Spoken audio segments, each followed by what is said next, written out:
but you're so focused on this is the only option they are giving me, and I don't know any other way to turn.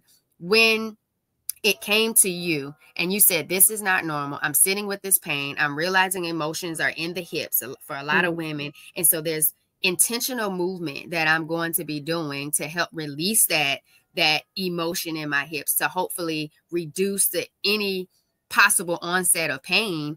Like, what did that look like for you to get off the Percocet, to get off the ibuprofen? Like, what did that look like for you to sit with yourself? You sat with yourself, you felt the pain, you know this is not the way. What was the next steps for Janeen? What did Janeen find as a solution to really help her get through this? Yeah, it was kind of again, the imagery that's coming through is it was really the pathway of a seed, and how seeds are first solitary. Like, they're usually by themselves whenever they drop off whatever the plant they come from. And it's dark and it's solitude and it's a little uncomfortable. It might be a little tight, it might be a little, just uncomfortable. But then you got to go through some stuff to break through that initial layer of your outer shell. And so I had solitude. Like, I couldn't go to events initially because I wasn't taking medicine anymore, and it was uncomfortable, and it did feel dark, and it did feel lonely. But then as things kind of sprouted open and I started incorporating movement and I started releasing as much meat as I was eating, and I started like doing the other things, teas that were beneficial for women's cycles and just like overall women's health, surrounding myself with other women, learning more about menstruating. Like, we learn so much about so many things in school, but we don't even know the depth and wisdom that comes from our own cycles. We don't know the history of cycles and how women used to have moon lodges and get together and like be able to really share the richness of what that cycle is there for and how we can utilize it for our own benefit. So that's when things started to sprout and bloom and lessons came and I felt more fruitful. And then I could share that wisdom with other women to support them in their journey as well. And so I would say that was the essence of it. Being able to get with other women, being able to listen to myself, and being able to you have to separate yourself from the larger influence so that you can see what works for you. Because what works for them doesn't always work for these ones and those ones and you. So it's just important to get to know thyself. That is really what it's about. You got to get to know yourself.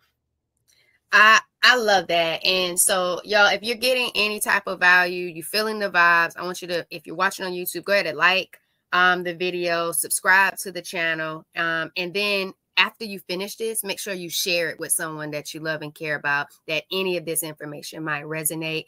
And then in addition to that, I love that you talked about the fact that it's pretty much a journey to really get to know yourself, love yourself, figure out yourself, and navigate how to really approach you every single day that helps you be the most vibrant you, that helps you not experience the pain, the lows as much, because you're getting so aware and you're open and you're optimistic about being able to see yourself not in the pain or the current state that you're in. So if anybody is in that state where Janeen was and where I have been, after getting my diagnosis and not understanding what was going on inside of my body and the severity of it, you can be in that dark, low time. You won't always be there if you remember who you are, whose you are, and that it won't always be like this. So don't lose the hope.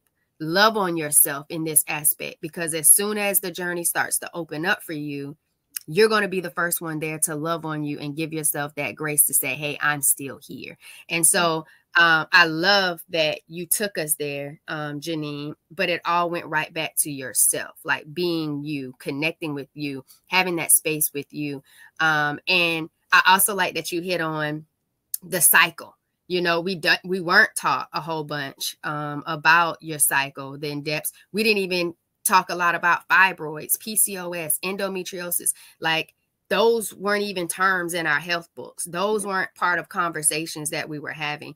No one even said, this is what a healthy period looks like. This is what a not healthy period looks like. And it was always a hush hush and the scarcity thing to shove a pad in your pocket just to go to the bathroom to change that, as if this is something that should be a secret. And that is a problem, because it's such a vital part of health.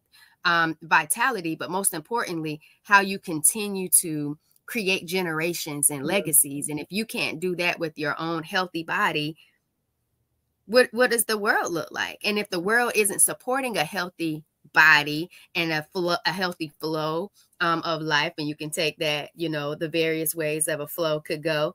I know my yogi over here got it.